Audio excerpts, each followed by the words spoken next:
Vamos a dar comienzo a esta hora a nuestra escuela dominical.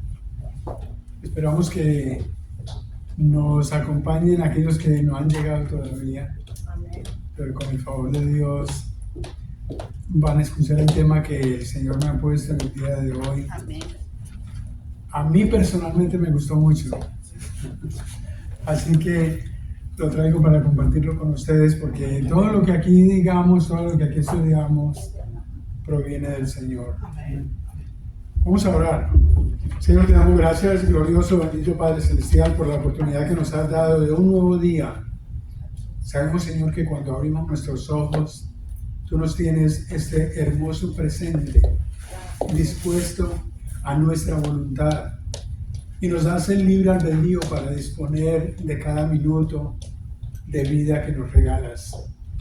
Sabiendo, Señor, que te pertenecemos a ti y que nuestro deseo es agradarte, nos ponemos en tus manos y te pedimos que nos guíes a seguir tu palabra de acuerdo a tus propósitos, deseando, Señor, lo mejor, no solamente en nuestro hogar, para nosotros mismos, pero también para nuestros hijos, Sí, Señor. para nuestros esposos, para nuestros miembros de familia que están lejos y que sabemos que no dependen de nadie más que de ti, pero te pedimos que les inculques el deseo de acercarse a ti en este día, que es el día que tú has creado para tu adoración.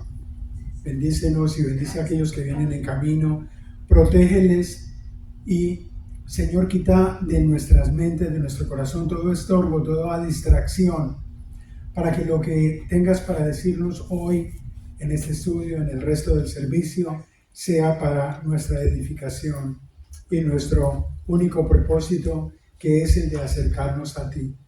Te lo pedimos en el divino nombre de Jesús. Amén. El tema de hoy tiene que ver con nuestra vida cotidiana. Y es que nuestra vida cotidiana está plagada de situaciones inesperadas, todas ellas inesperadas. Inesperadas no solamente con nosotros mismos, pero con nuestros hijos, en nuestro hogar, incluso con aquellas personas que van a visitarnos, porque no sabemos quién venga hoy a la casa, no sabemos qué problemas pueda traer, como también tampoco sabemos de qué manera nuestra intervención a su situación puede ser de beneficio. En muchas ocasiones nosotros vemos que las cosas suceden, pero para Dios todo tiene un plan, para Dios todo tiene un propósito. Y a veces esas cosas que nos pasan, esa persona con quien nos encontramos, está clamando a Dios por ayuda, por un consejo, por una palabra de aliento. Y llegamos nosotros. ¿Les ha pasado? Sí, Señor. Amén. Nosotros no tenemos en mente las cosas que van a pasar, las cosas que van a suceder, pero Dios las tiene. Y cuando caminamos cerca de Él, entonces nos dejamos guiar por Él. Amén, amén, así es. Y cuando nos dejamos guiar por Él, estamos agradándole, haciendo sus propósitos. El tema de hoy tiene que ver, como dije, con un tema cotidiano y es la desesperanza. La desesperanza. Es realmente algo que nos afecta a todos. Nos afecta especialmente a los adultos. Y cuando nos hacemos mayores, la situación se torna aún peor. ¿Por qué se puede tornar peor? Porque hemos vivido experiencias, situaciones que queremos que sean de una manera diferente.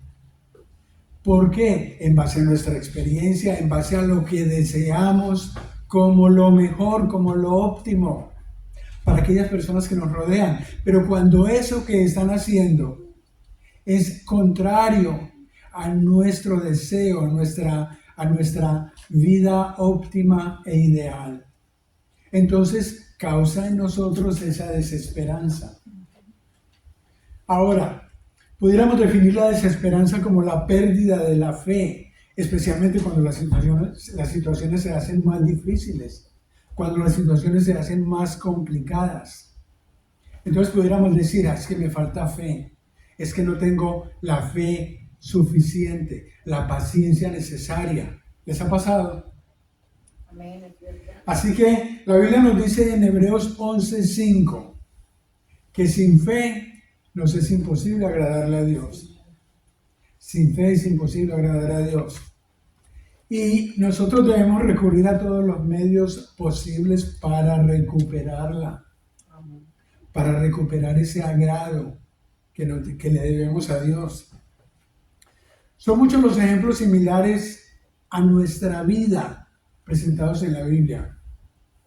Vemos infinidad de casos, de historias, de narraciones, de parábolas de Jesucristo mismo, donde parece que todo está perdido y lo que estábamos en condiciones de hacer para lograr que las cosas mejoraran, lo hicimos. Recurrimos a todos los medios posibles, pero parece que nada funciona. Estoy seguro que también les ha pasado como a mí. Pero siempre hay una segunda opción. Siempre hay una segunda opción y voy a explicarles.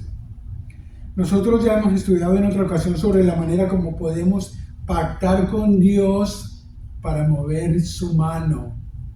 Amén.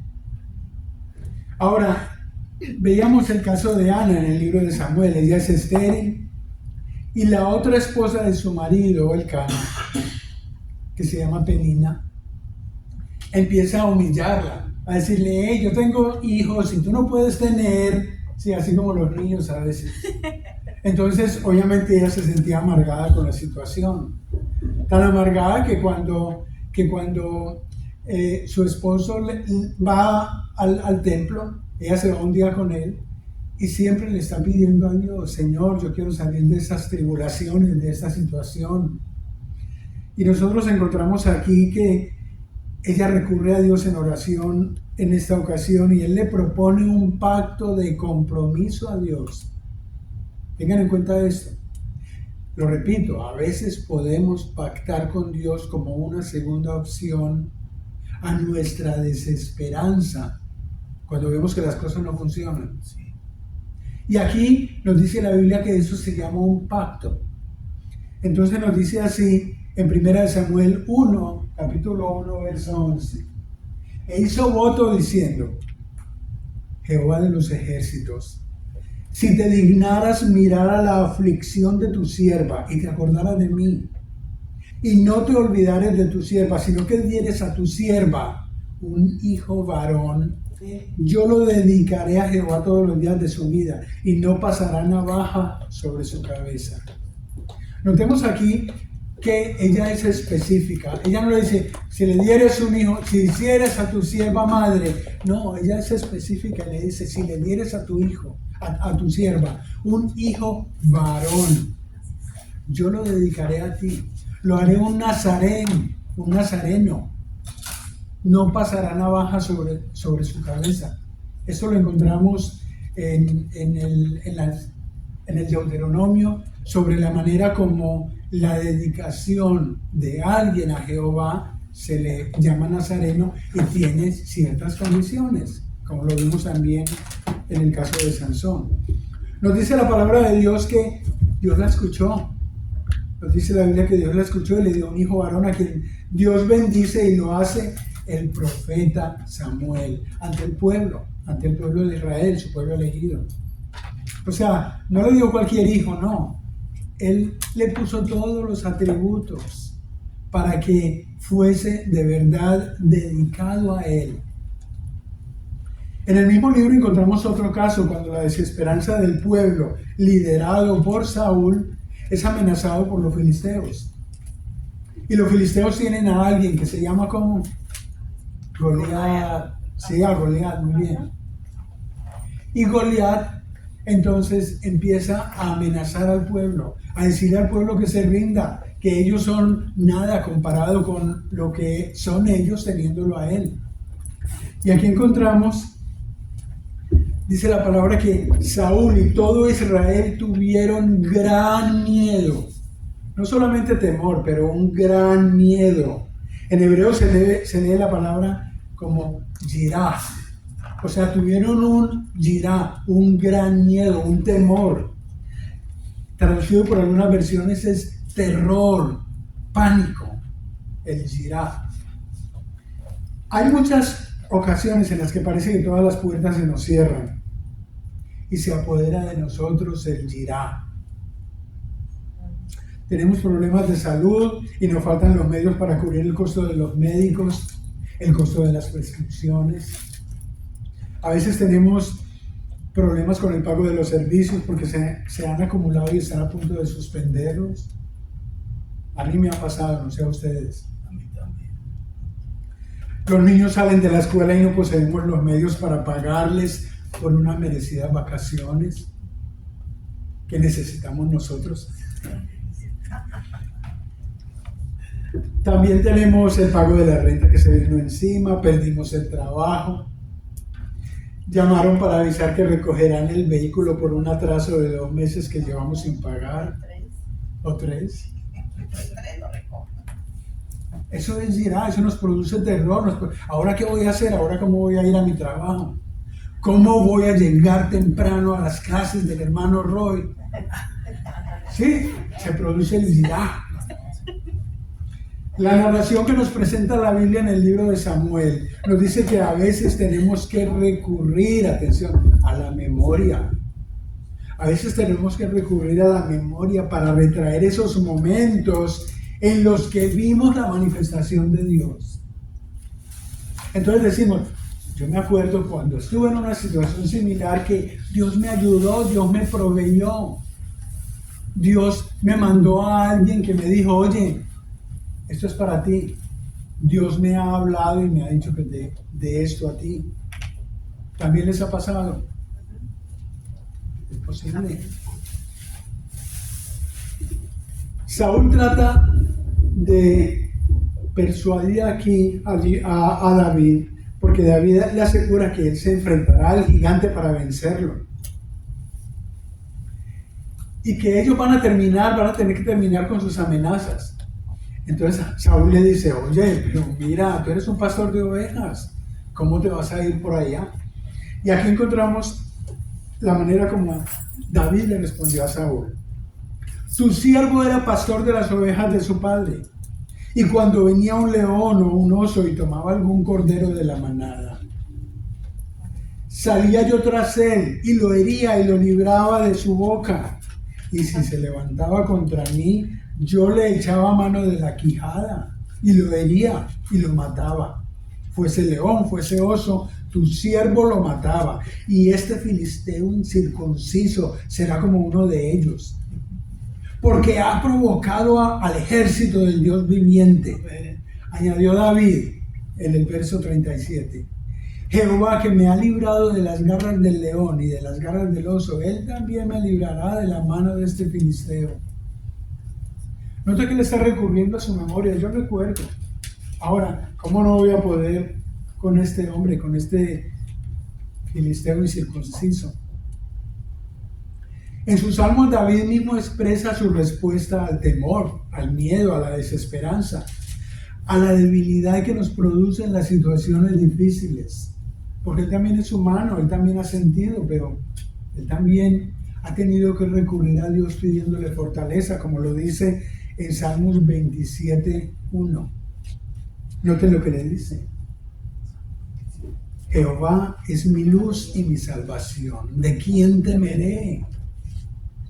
Jehová es la fortaleza de mi vida. ¿De quién he de atemorizarme?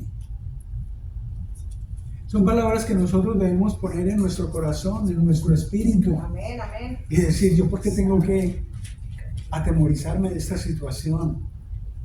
Yo sé que Dios me va a librar, yo sé que Dios me va a ayudar, yo sé que Dios me va a proveer. Cuando una situación de estas vino a mí en el pasado, Jehová estaba conmigo. Nosotros tenemos que decir igual, Dios me ayudó, ¿por qué no ahora? Si yo camino sus pasos, si yo estoy aferrado a Él en todo momento, si me he puesto en sus manos, Él me protegerá, Él me guiará, Él me ayudará. Creo que como yo y viniendo ahorita al presente, muchos de ustedes han estado escuchando comentarios relacionados con las elecciones que se aproximan. ¿Sí? Y se teme por la reelección del candidato republicano que todos conocen y que no quiero mencionar, pero ustedes ya saben a quién me refiero.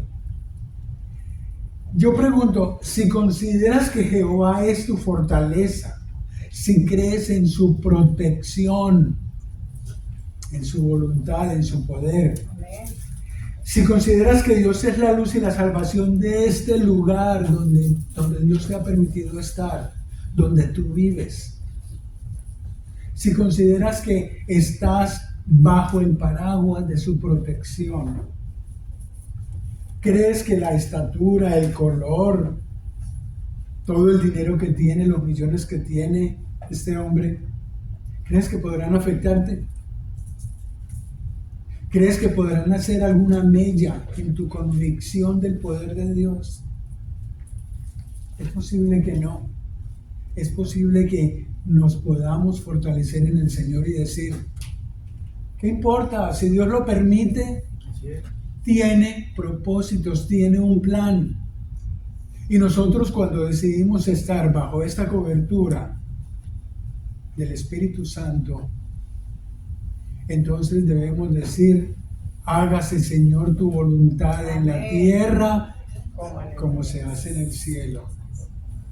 Así de sencillo.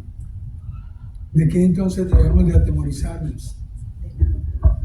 Tal vez haya ocasiones en las que por medio de la desesperanza nos sintamos forzados a pactar con Dios para ver el milagro esperado, para ver un cambio en la situación que estamos viviendo, mediante un compromiso o un sacrificio personal que aún no hayamos hecho. Tal vez sea el momento de decirle a Dios, Señor, a mí se me ocurre que puedo hacer un pacto contigo para que las circunstancias cambien. A mí se me ocurre, Señor, que así mismo como me escuchas, así mismo aceptarás mi propuesta. ¿Por qué no? Aquí, como lo hizo Ana en medio de su angustia, en medio de sus lágrimas, de tormento, le ofreció la vida de su hijo. Le ofreció la vida de su hijo con tal de que le concediera el privilegio esperado de ser madre.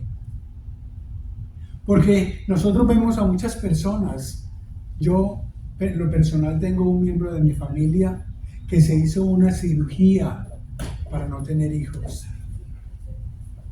Y han pasado 20 años de eso. Y con lágrimas en los ojos ve un niño y se pone a llorar. ¿Cómo le ha dolido esa situación? ¿Cómo le ha dolido lo que hizo? Porque estaba en contra de los planes de Dios. Totalmente en contra de los planes de Dios.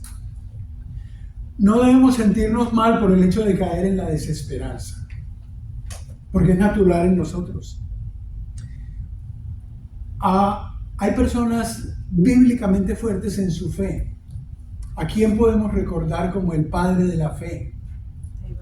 Abraham. Y atención, al ver que se hacía cada vez más viejo y no llegaba el hijo de la promesa, entró en él la desesperanza. ¿Y qué hizo? Estuvo con Agar. No puede culpar no, es que Eva me dio y yo comí. No, eso fue una decisión de él, fue una voluntad de él de acostarse con la sierva de Sara y tener un hijo. ¿Por qué? Porque entró en esa desesperanza. No, es que Dios me dijo que yo iba a tener un hijo de la promesa, pero no llega. Entonces se apoderó de él esa desesperanza, esa tristeza, esa depresión. Asimismo, en el libro de Reyes, atención, se nos habla de un profeta muy reconocido bíblicamente, Elías.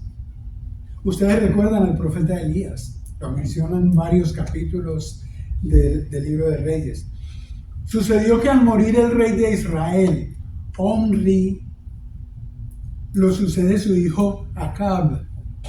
Acab es una persona mala delante de los ojos de Jehová. Acab hace una imagen de acera, sube todas las imágenes de Baal, entonces Dios se enoja. Y no solamente eso, sino que se casa con ¿quién? Con Jezabel. ¿Y qué hace Jezabel? Se dedica a matar a todos los profetas. Mata a 50 profetas como si nada.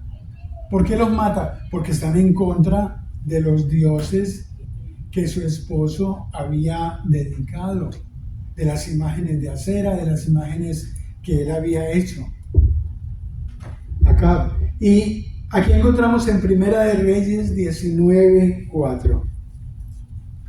Elías vive tratando de salvar su vida, pero ante las amenazas de Acab y de Jezabel, su fe decae y llega a él que la desesperanza.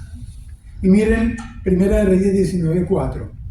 Y él se fue por el desierto un día de camino, y vino y se sentó debajo de un enebro, y deseando morirse, dijo: basta ya, oh Jehová, quítame la vida, pues no soy yo mejor que mis padres. Es un profeta de Dios, y miren que Abraham, incluso el profeta Elías, llega a la desesperanza, a pensar de esa manera, a desear la muerte. En ocasiones la desesperanza nos lleva a la depresión, a la terrible depresión. ¿Y qué es la depresión? Es una debilidad momentánea que nos dice que es un trastorno mental, un trastorno emocional, la depresión, que causa un sentimiento de tristeza que abruma día a día, produciendo la pérdida de interés en realizar diferentes actividades. La depresión nos daña. ¿Qué te pasa? No, nada. No quiero hablar, no quiero hacer nada, no quiero ir a la escuela, no quiero ir al trabajo. La depresión mentalmente nos descompone, emocionalmente nos daña, nos trastorna. Es también denominada clínicamente trastorno depresivo mayor o depresión clínica, y afecta los sentimientos, los pensamientos, el comportamiento, y puede causar una cantidad de problemas físicos. Nos duelen los músculos, nos duele la cabeza, me duele el cuello, no me puedo mover, camino y siento que me voy a maluquear, a desmayar. Produce trastornos físicos, la depresión, y conlleva dificultades para realizar actividades cotidianas, pero lo más peligroso, nos puede conducir a no querer seguir viviendo. Es el problema que llega a actuar sobre el cerebro, sobre el ánimo del hombre. Todo causado por la desesperanza. ¿Desesperanza de qué? De que las cosas no funcionaron o no están trabajando como deseamos que trabajen. Aun cuando no lo denotes o no lo expreses abiertamente, es posible que hoy en día estés atravesando por los que estamos aquí, estemos atravesando por un periodo de desesperanza. Para nosotros como cristianos no hay coincidencias, y a veces Dios nos lleva a estar en el lugar preciso, escuchando lo que quiere comunicarnos. Puede ser mientras manejas, puede ser que de pronto escuchaste una melodía, las palabras de una melodía que no estabas esperando. Puede ser que te encontraste con alguien, esa persona empezó a hablarte de algo que de una manera hizo clic en tu cerebro y dice: wow, eso me está pasando también a mí. O puede ser que vengas a la escuela dominical y yo esté diciendo algo relacionado con el tema. O puede ser que el pastor esté hablando en su tema, en el que ha estado preparándose toda la semana, y esté como hablando de ti, de lo que te está pasando a ti. Y dice: pero ¿quién le dijo al pastor que a mí me estaba pasando eso? Y a veces creemos que es que alguien le dijo al pastor que yo estoy pasando por una situación de esas. No, es que el pastor está haciéndole caso a Dios, y Dios escuchó la oración de alguien que estaba pasando por una situación, y entonces fue y le dijo al pastor: hoy quiero que hablen de esto. Yo, en lo personal, como maestro de escuela bíblica, Yo a veces digo, ya es jueves y no sé de qué voy a hablar, y de pronto el Señor me habla y me dice, yo quiero que hables de esto.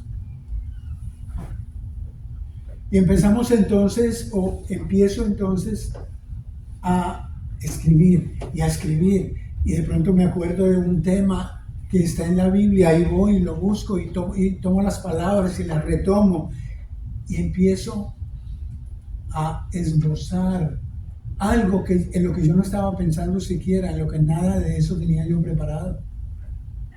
¿De dónde proviene esto? Del Espíritu de Dios. Del Espíritu de Dios que nos empieza a hablar. Tenemos que confiar en Dios, porque hay momentos en nuestras vidas, como lo que le estaba pasando a Elías. Elías, un profeta, y fue y se sentó ahí debajo de un enebro y dice, Señor, ya no quiero seguir viviendo.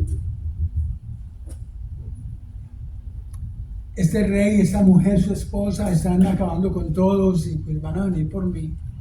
Ya, aquí me quedo y aquí me muero. Cuando él está en esa situación de angustia, leamos lo que sucede en Primera de Reyes 19. Primera de Reyes 19, 5 al 6. Y echándose debajo del enebro se quedó dormido. Y he aquí, un ángel le tocó y le dijo, levántate, come.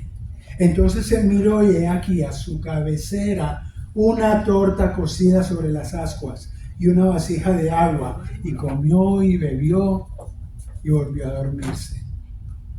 Esto es la asistencia de Dios. Porque Dios conoce tu corazón, Dios sabe cuáles son tus intenciones y Dios te va a asistir en el momento en que te consideres desesperanzado. El versículo 8 nos dice que Elías tuvo que ser despertado por el ángel, quien le tocó de nuevo, y él se levantó y comió de nuevo y bebió. Y esto le dio las energías suficientes para caminar por 40 días. Nos dice la palabra que Elías caminó por 40 días hasta llegar al monte Horeb, al monte de Dios, sin comer, sin tomar agua. Ese es el alimento que Dios provee. Esas son las fuerzas que el Señor te da cuando tú acudes a Él, cuando tú te sientes mal y eres parte de su grupo y eres parte de su team, como se dice en inglés. Tú trabajas para el Señor y cuando tú te pones en sus manos, Dios no te va a abandonar. Él te dice, yo estaré contigo en todo momento. Son momentos así en los que debemos descansar en el Señor. Basta un toque de su mano para que nos levantemos de la situación, para que continuemos caminando de la mano del Señor, dispuestos a Él, haciendo su voluntad, sabiendo que la fortaleza y la energía que de pronto empezamos a sentir proviene de ¿quién? De Él, proviene de Él. Y todo de acuerdo a sus propósitos. Todo de acuerdo a los planes que Dios tiene para con cada uno de nosotros. Cuando nos preguntamos por qué nos suceden cosas que consideramos injustas, a veces nos preguntamos eso, ¿por qué me está pasando eso? Yo me acerco al Señor, yo voy a la iglesia, yo leo su palabra, ¿por qué me están pasando estas cosas? Y tal vez nos desesperanzamos al ver situaciones que pudieran ser más favorables, que pudiesen verse diferentes a lo que estamos pasando. Antes de levantar los brazos y poner el grito en el cielo, como se dice popularmente, preguntándonos, ¿por qué? ¿Por qué me pasa esto? ¿Por qué aquello? ¿Por qué yo, Señor? Antes de hacer eso, debemos recordar que Él todo lo tiene bajo su control. Sí, amén. Todo, absolutamente todo. Él no tiene que estar proporcionándonos un reporte de lo que decide hacer, ¿o sí? Dios no tiene que venir en la mañana y decirnos, mira, esta situación por la que vas a pasar es debido a que yo he calculado, yo he visto. No, nosotros no le estamos pidiendo al Señor un reporte, ni Él tiene por qué darnos un reporte de sus planes. Nos dice Deuteronomio 29:29, facilito de recordar. Deuteronomio 29:29. Las cosas secretas pertenecen a Jehová nuestro Dios, mas las reveladas son para nosotros y para nuestros hijos para siempre, para que cumplamos todas las palabras de esta ley. Cuando Nabucodonosor ataca y toma y destruye el templo de Jerusalén, él se lleva cautivos a todo el mundo, especialmente a aquellos que le convenían más, a los inteligentes. Nabucodonosor, lo vemos en varios libros, la historia de Nabucodonosor, de su maldad. Y cuando él se lleva a toda esta gente a Babilonia, ustedes se pueden imaginar la desesperanza del pueblo, la desesperanza de los profetas que iban con él. Ahí le entra el Yirá a sus mentes, a decirles, oye, aquí hay temor, aquí hay desesperanza, aquí hay pavor. Pero noten que aquí Dios le habla al pueblo a través del profeta Jeremías. Y lo leemos en Jeremías 29, del 11 al 14. Y le dice, porque yo sé los pensamientos que tengo acerca de vosotros. Le dice al pueblo, pensamientos de paz y no de mal, para daros el fin que esperáis. Verso 12, entonces me invocaréis y vendréis y oraréis a mí y yo os oiré. Lo que ustedes oran a mí no se va a quedar en el aire, no, yo os oiré y me buscaréis y me hallaréis, porque me buscaréis de todo vuestro corazón y seré hallado por vosotros, dice Jehová, y haré volver vuestra cautividad y os reuniré de todas las naciones y de todos los lugares a donde os arrojé, dice Jehová, y os haré volver al lugar de donde permití que ustedes fueran llevados, de donde os hice llevar. Él no dice de donde yo les dije a estas personas que los llevaran.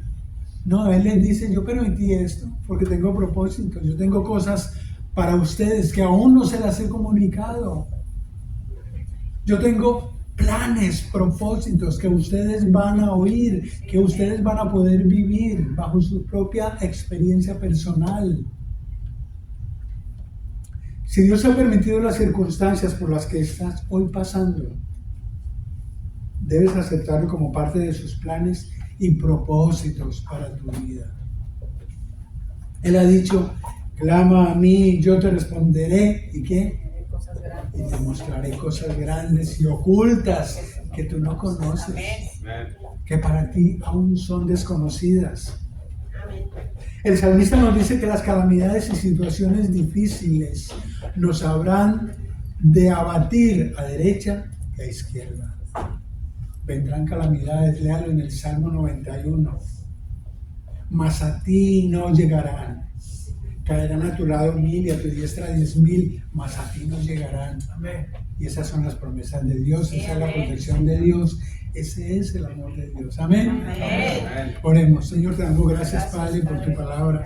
Gracias, Señor, porque cuando nos ponemos en tus manos, allí estás tú pendiente de cada situación por la que estamos pasando. Y nos acoges con tus planes y nos dices, no te preocupes, yo he oído tus clamores, pero yo tengo planes para ti.